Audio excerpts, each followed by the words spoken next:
Assalamualaikum warahmatullahi wabarakatuh. Bismillahirrahmanirrahim. Alhamdulillahirabbil alamin wassalatu wassalamu ala asyrafil anbiya wal mursalin sayyidina wa maulana Muhammadin wa ala alihi wa sahbihi ajma'in.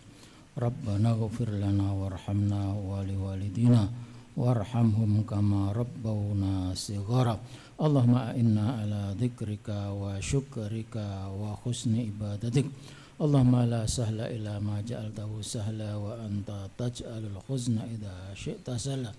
Allahumma inna nas'aluka fahman nabiyyin wa khafdal mursalin wa ilhamal malaikatil muqarrabin. Allahumma aghnina bil ilmi wa zaina bil hilmi wa akrimna bit taqwa wa jamilna bil afiyah. Rabbana atina fid dunya hasanah wa fil akhirati hasanah wa qina adzabannar. Walhamdulillahirabbil alamin. Amma ba'd. Jamaah salat duhur Masjid Jami' Al-Ihsan yang dimuliakan Allah. Alhamdulillah hari ini kita bisa hadir kembali di Masjid Jami' Al-Ihsan untuk melaksanakan salat berjamaah, salat duhur. Dan selanjutnya mari kita manfaatkan waktu yang singkat ini untuk menambah wawasan keilmuan. Dalam hal ini adalah keilmuan yang berkaitan dengan hati.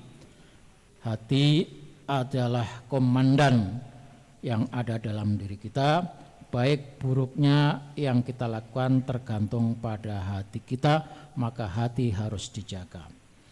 Kesempatan yang lalu saya sudah sampaikan hikmah bahwa asal dari seluruh ketaatan, asal dari seluruh kesadaran, asal dari seluruh penjagaan diri, kehormatan itu karena kita menentang maunya nafsu. Itu asal ketaatan. Nafsu itu kalau diturutkan kita akan larut dalam kemaksiatan. Karena nafsu inginnya melakukan hal-hal yang enak tanpa batas. Kalau enak dibatasi tidak masalah, tapi kalau enak diteruskan itu lama-lama akan masuk terjerumus kepada kemaksiatan. Al-Quran mengingatkan kita, wa ma ubarri'u nafsi innan nafsa la'ammaratum bisu. Dan aku tidak bisa membebaskan diriku dari nafsu, karena sesungguhnya nafsu itu senantiasa mengajak kepada hal-hal yang buruk. Jadi setiap kita itu ada potensi untuk terus mengikuti nafsu. Maka yang paling bagus adalah kendalikan nafsu. Selanjutnya jamaah sekalian dirahmati Allah, hikmah berikutnya adalah wala antas haba jahilan la yarda an nafsihi. Dan sungguh engkau berteman dengan orang jahil, orang yang tidak berilmu, tetapi orang jahil itu tidak menurutkan nafsunya. Dia orang sederhana, istiqomah kekeh pada pendirian. Khairun itu lebih bagus, lebih baik min antas haba aliman, daripada engkau bersahabat dengan orang alim yardo an nafsi, tetapi menurutkan hawa nafsunya. Kita lebih baik bersahabat dengan orang bodoh tapi bisa menjaga diri tidak larut menurutkan nafsunya. Itu lebih bagus daripada kita mengikuti orang alim tapi kealimannya itu dipakai untuk menurutkan nafsunya. Maka jamaah sekalian dirahmati Allah, hancurnya negeri ini bukan karena orang bodoh. Karena orang bodoh itu komit konsisten, begitu tidak tahu ya tidak tahu, begitu tidak melakukan apa-apa ya tidak melakukan apa-apa. Apa kata dia A ya A, apa kata dia B ya B. Itu orang bodoh. Dia konsisten menjaga dirinya. Maka kata Ibnu Athaillah As-Sakandari, engkau bersahabat dengan orang bodoh yang bisa menahan dirinya, tidak menurutkan nafsunya, itu jauh lebih baik daripada engkau bersahabat dengan orang pinter tapi menurutkan nafsunya, di mana orang pinter itu akan pandai mencari-cari celah, mencari-cari hal yang mestinya tidak boleh, dicari-cari alasan yang membolehkannya. Ini bahayanya. Maka yang merusak hukum itu sesungguhnya adalah orang-orang ahli hukum. Yang merusak tatanan itu orang-orang yang tahu tatanan.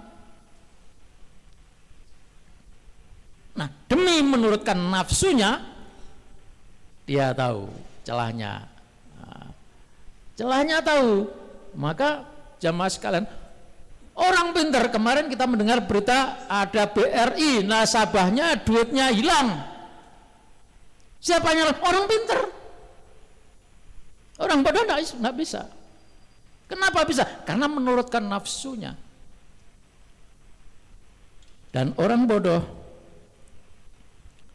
tentu dalam komitmennya itu lebih baik daripada orang yang pintar tapi kepinterannya itu buat ngakal-ngakali. Inilah bahayanya orang yang berilmu, yang tidak punya ketakutan kepada Allah, yang tidak punya keimanan, yang menurutkan nafsunya, di mana nafsu itu akan membuat dirinya untuk senantiasa bisa memenuhi keinginan, kepuasan hatinya. Oleh sebab itu Al-Quran, kalau orang yang pintar, benar-benar alim itu menggunakan hatinya, karena hati itu tidak pernah bohong. Hati itu pasti jujur. Hati itu pasti berbicara apa adanya, karena hati itu adalah cermin. Tempo hari saya sudah sampaikan bahwa hatimu adalah cermin bagi dirimu, dan cermin itu akan memancarkan cahaya mengantarkan kepada kebenaran. Maka Al-Quran menyatakan innama yakhshallah min ibadi al-ulama. Ulama yang mana? Ini ulama yang benar-benar hatinya bersih. Ulama yang hatinya bersih yang bagaimana? Yang beriman kepada Allah Subhanahu wa ta'ala, yang tidak menurutkan nafsunya. Itulah ulama yang sesungguhnya yang harus kita jadikan panutan dan tauladan. Ingat jamaah sekalian, sekali lagi, rusaknya tatanan, rusaknya dunia, rusaknya kemanusiaan, rusaknya negara, itu karena orang-orang bodoh dan orang-orang kaya yang tidak bisa mengendalikan dirinya. Kalau orang bodoh makan sehari 100.000 cukup, alhamdulillah. Tapi orang kaya, orang pintar 100.000 nggak cukup. Kenapa? Karena menurutkan nafsunya. Itulah bahayanya. Maka hati harus dijaga, hati harus dijernihkan. Sekiranya bangsa ini menggunakan hati nuraninya, maka negeri ini akan damai, tentram, sentosa. Karena setiap orang yang berbicara dengan hatinya, dia akan jujur dan bisa menerima perbedaan pendapat dari siapapun. Itulah pentingnya mengasah hati supaya senantiasa disinari, dicahayai oleh Allah Subhanahu wa ta'ala. Dan insya Allah dalam kesempatan besok kita akan bacakan Su'aul Basirah, cahaya batin.